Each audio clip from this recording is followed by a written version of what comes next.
Sur ce, je vais présenter notre première intervenante pour cet après-midi, Isabelle Waldeflor. Isabelle va présenter une petite présentation, en fait, intitulée « Aux sources du vivant, l'architecture organique ». Isabelle est architecte spécialisée dans la démarche environnementale et l'architecture organique, si je dis ça correctement. Elle est aussi présidente de l'association IFMA France.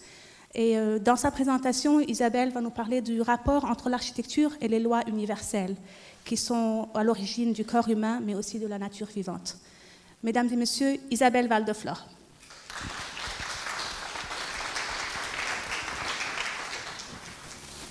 Qu'est-ce que le sacré ? Demande Goethe. C'est ce qui unit les âmes, répond-il. Donc cette union des âmes peut se faire soit horizontalement dans les rencontres d'âme à âme, et là il y a un élément sacré, ou elle peut se faire par la communion de plusieurs âmes dans un élément supérieur qui les unit au monde universel. L'architecture était autrefois considérée comme la mère de tous les arts. Dans les bâtiments sacrés, l'architecture inclut non seulement les formes, les proportions, les passages, les seuils, mais aussi la sculpture, les gravures, la peinture, l'art de la lumière, du vitrail, etc. Elle est comme la matrice universelle qui va renfermer tous les autres arts. Donc les maîtres d'œuvre des cathédrales devaient étudier les 7 arts libéraux, c'est-à-dire la géométrie et l'arithmétique, qui vont ensemble, donc la science des nombres, la science des rapports entre ces nombres, bien entendu l'astronomie, qui est les rapports universels les uns avec les autres, les rapports des corps célestes les uns avec les autres, la musique. La musique, c'est tout le rapport des proportions les unes avec les autres. Ça a également rapport avec les nombres.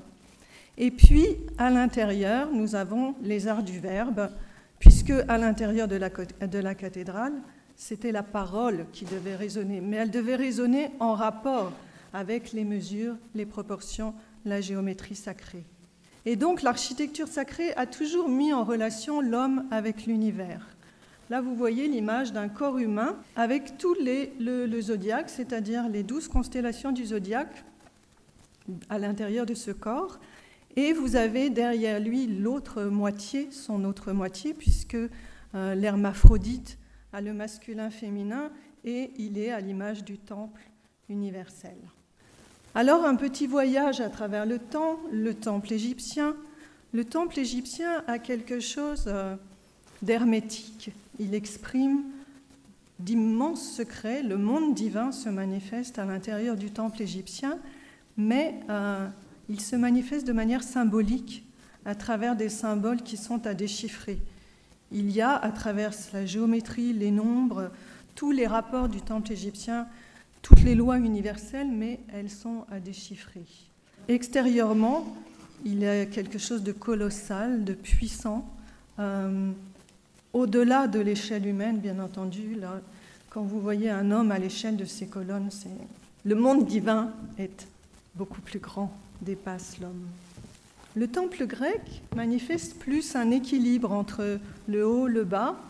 Donc le divin rencontre le monde humain et se manifeste à travers le paysage, à travers l'équilibre entre les colonnes qui portent, le fronton qui est supporté, et l'intérieur où se trouve la statue du dieu, l'extérieur autour duquel les philosophes peuvent dialoguer, venir autour.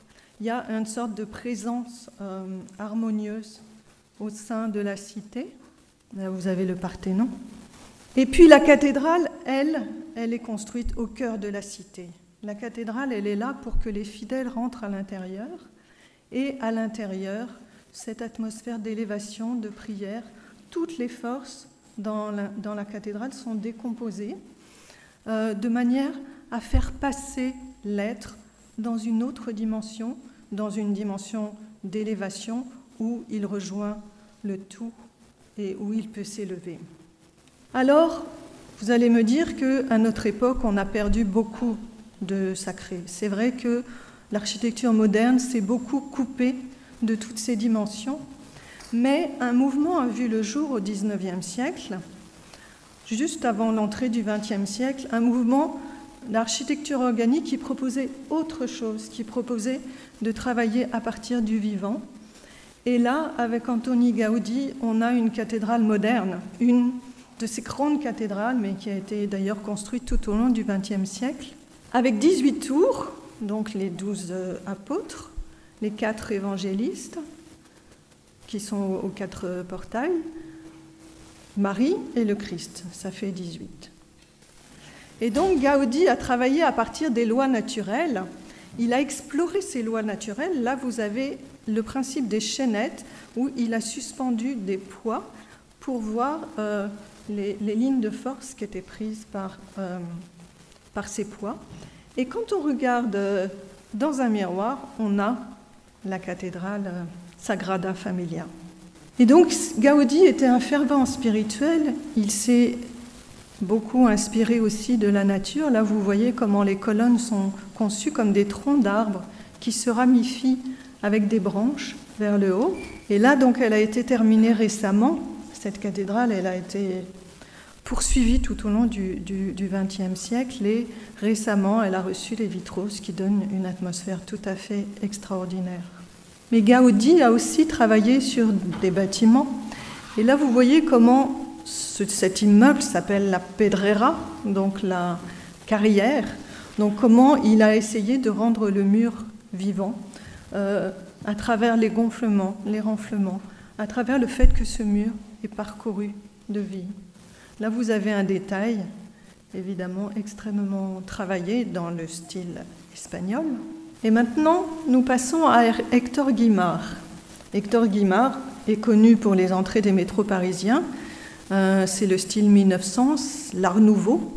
Mais l'Art Nouveau a pris aussi naissance dans beaucoup de pays d'Europe sous des noms différents, Modern Style, Jugendstil en Allemagne. C'était vraiment un élan vers trouver les forces qui sont dans le végétal, dans le monde vivant, comme source à l'expression architecturale.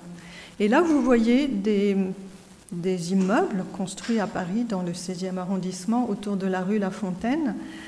Et vous voyez comment, dans ces lignes, on retrouve de nouveau ce mur vivant, avec ses gonflements, le bas qui soutient le haut qui est soutenu, comme si le mur était expressif. Et Guimard, dont nous voyons ici une magnifique porte, avait dit qu'il souhaitait éviter tout ce qui est symétrique ou parallèle. Car la nature, qui est le plus grand architecte, ne crée rien qui soit symétrique ou parallèle. Nous verrons par la suite que pour le corps humain, c'est différent. Et ici, vous avez l'hôtel Mezzara, donc un hôtel toujours dans le 16e arrondissement, avec ses garde-corps sculptés dans le style métro, on dirait, Art Nouveau. Et cette magnifique verrière dont on peut voir les lignes complètement vivantes et l'application de cette maxime, rien n'est parallèle. Mais tout est en tension vivante. Alors Rudolf Steiner, qui n'était pas architecte, mais qui était un philosophe qui a donné des impulsions dans différents domaines, dans l'agriculture, la pédagogie, la médecine et les arts, a réalisé en architecture un bâtiment qu'il a dédié à Goethe, le Goetheanum. Premier Goetheanum en bois qu'on voit ici, a brûlé malheureusement, il a mis 10 ans à le construire avec toute une équipe internationale et il n'est plus à voir, mais il a été remplacé. Il était constitué de 2 coupoles qui s'interpénétraient. Alors c'était quelque chose de tout à fait nouveau parce que on a construit des coupoles, on a construit les Invalides, la Sorbonne, etc. Mais les bâtiments en coupole, une seule coupole, ont pour objectif de centrer l'individu vers le centre ou de l'ouvrir vers un centre qui est au-dessus de lui, tandis que la double coupole a pour effet d'ouvrir l'individu vers l'autre coupole, c'est-à-dire qu'il se crée un dynamisme entre les deux. Là, c'est la scène, la petite coupole et la salle, la grande coupole. Et on retrouve dans ce bâtiment beaucoup de lois universelles. Vous avez 2 séries de 7 colonnes dans la grande coupole qui sont en métamorphose et 12 colonnes dans la petite coupole. Alors là, on voit, c'est une photo d'archive de ce bâtiment dans le paysage, avec sa double coupole. Et à l'intérieur, il avait travaillé dans un style, bien entendu, des années 20, tous les mouvements de métamorphose d'une colonne à l'autre, c'est-à-dire d'une planète à l'autre. Ça part de Saturne, le Soleil, la Lune, c'est comme les jours de la semaine, Mars, Mercure, Jupiter, Vénus. Et il avait trouvé un motif pour chacune de ces colonnes. Et là, on voit, la première colonne, c'est le stade du germe, et puis ensuite ça s'ouvre, donc on peut suivre la métamorphose visuellement. Ensuite, ça commence à se détacher, puis ça vient à épanouissement, quatrième colonne. Et ensuite, on a comme, après l'épanouissement, le fruit qui se concentre, une sorte d'inversion qu'on trouve aussi dans la nature après le solstice d'été. Et puis, le fruit se reconcentre, et puis il s'épure et il redescend dans la terre pour redevenir germe. Alors, ce bâtiment a brûlé et deuxième Goetheanum a été construit en béton, mais cette fois, donc le béton était à l'époque un matériau tout à fait nouveau, cette fois, on a la métamorphose à l'extérieur depuis la façade ouest vers l'est. Là, vous voyez des formes qui vont se développer petit à petit.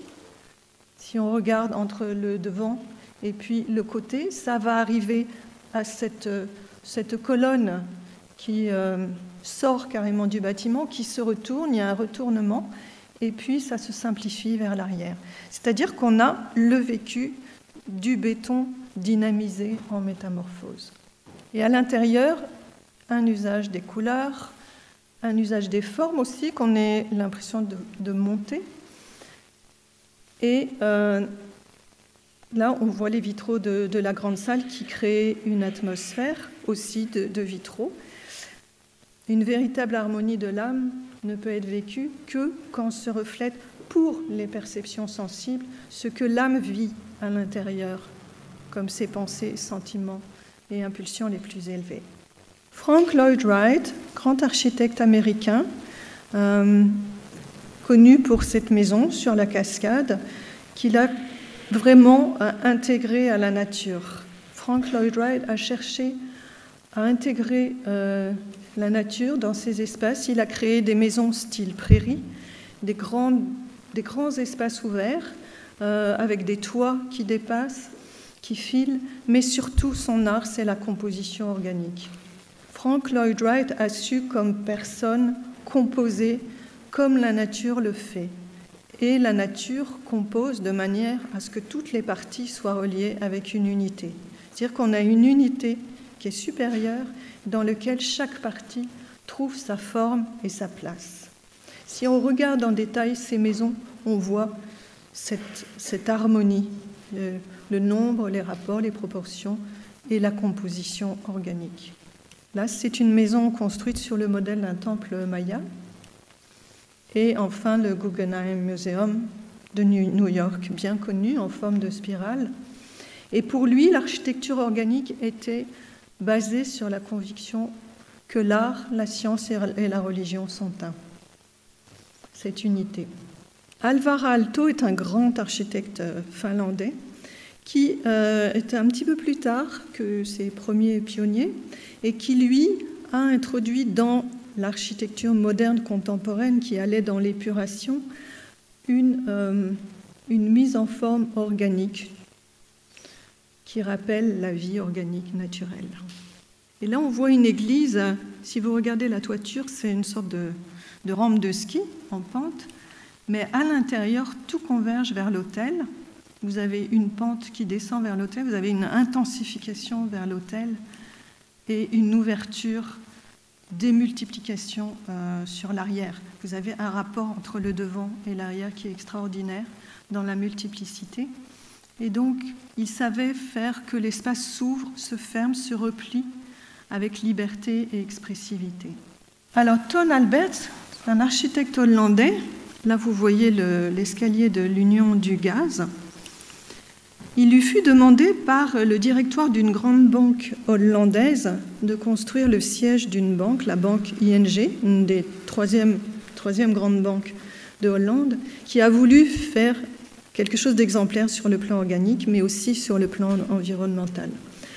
Donc c'est construit sur le principe de 10 tours qui sont reliées par une rue en serpent qui serpente, une rue intérieure. Chaque tour a sa couleur et chaque tour est constitué de manière à capter l'énergie solaire d'une part, d'autre part créer une climatisation naturelle par un puits de lumière qui donne sur l'ensemble des bureaux et avec des plantes et une régénération de l'air, une réhumidification, ça crée une climatisation. Donc là, vous voyez ces grandes tours et un maximum de façades développées pour donner de la lumière à chaque bureau. Et comme la banque, l'argent, est lié à la fluidité, donc ils ont fait parcourir de l'eau dans les escaliers, dans les espaces communs. L'eau vivante. Alors dans les années 70, le monde découvre ce bâtiment qui est une chapelle funéraire construite par Imre Makovec en Hongrie. Le monde est surpris, étonné. Moi j'étais étudiante à l'époque. On a l'impression d'être à l'intérieur d'un corps humain. Et Imre Makovec est très lié à l'espace sacré et au corps humain. Il a toujours fait le rapport entre le corps humain et l'espace sacré. Ici, on a l'impression d'être à l'intérieur de côtes humaines et qui sont en métamorphose les unes avec les autres. Alors, il a exploré différentes dimensions du sacré et il a été choisi pour réaliser le pavillon de la Hongrie à Séville en 1992. On trouve de nouveau 7 tours, chacune en relation avec une planète, le Soleil, la Lune, on peut les deviner sur la photo, et à l'intérieur un espace extrêmement travaillé. C'est un artisan du bois. Il a fait venir un arbre de la Hongrie, un arbre dont les racines sont aussi profondes que l'arbre, et avec un sol en verre, on pouvait voir ce qui est en bas, qui est comme ce qui est en haut. On pouvait voir les racines de l'arbre en bas. Il a construit aussi plusieurs églises, où on retrouve les principes du temple dans ces églises. Donc la tâche de l'architecte est de relier le ciel et la terre, comme il le dit. Et là, vous voyez une forme qui donne un éclairage zénital, mais qui reprend tout le plan de l'édifice. C'est une double spirale. Et là, vous voyez ce que ça peut donner. Donc, avec à l'endroit des deux centres de spirale, on retrouve ces deux petites chapelles et puis une élévation vers la lumière en haut. Alors, pour lui, il fallait marquer le seuil avant d'entrer dans l'espace sacré. Donc, d'où ces motifs avec des ailes. On doit se modifier intérieurement avant de rentrer dans un tel bâtiment. Donc, c'était un artisan de la charpente. Et maintenant, Calatrava, qui est encore vivant, un architecte espagnol, mais qui a construit en France. C'est pourquoi j'ai marqué France, mais j'aurais pu mettre Espagne.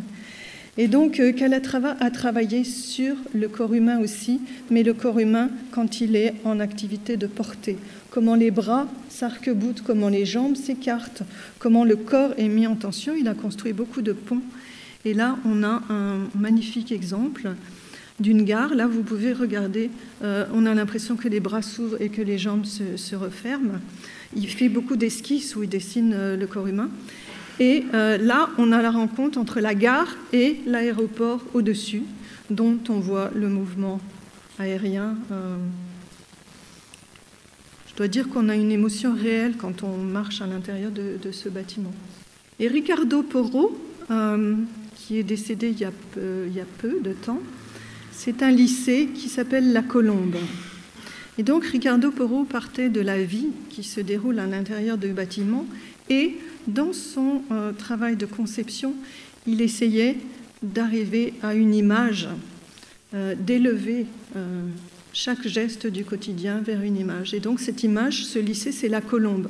Et vous pouvez reconnaître une colombe qui étend ses ailes au-dessus des classes. Et voilà l'entrée à l'intérieur. Donc Ricardo Porro disait l'enfant doit se sentir un prince quand il rentre à l'école.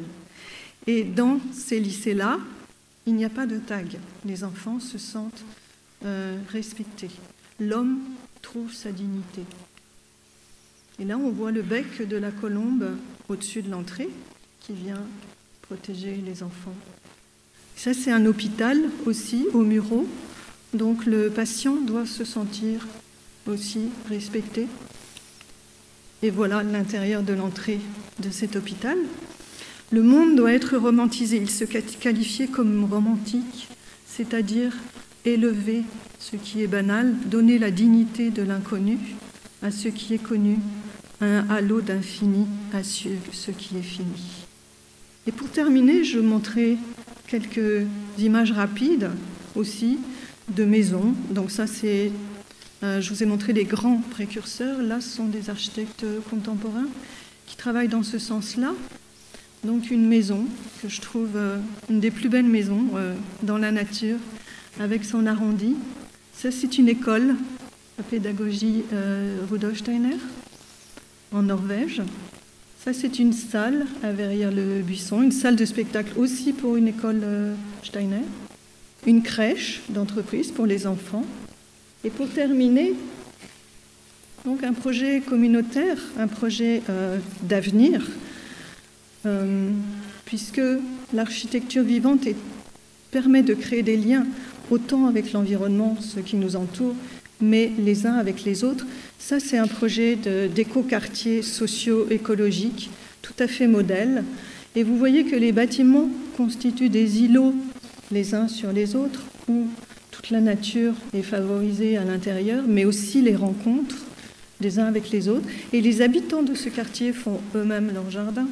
Il y a des collectifs qui s'occupent de l'agriculture, des soins. Les enfants peuvent jouer dans le quartier.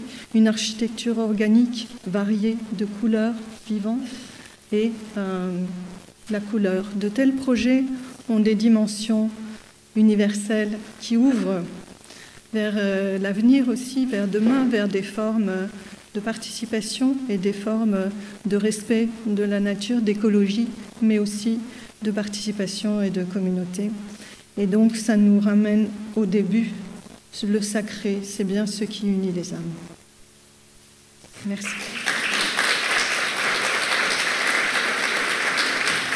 Merci pour cette révision historique. Des lois d'architecture et de nature, nous allons passer maintenant à la loi d'harmonie.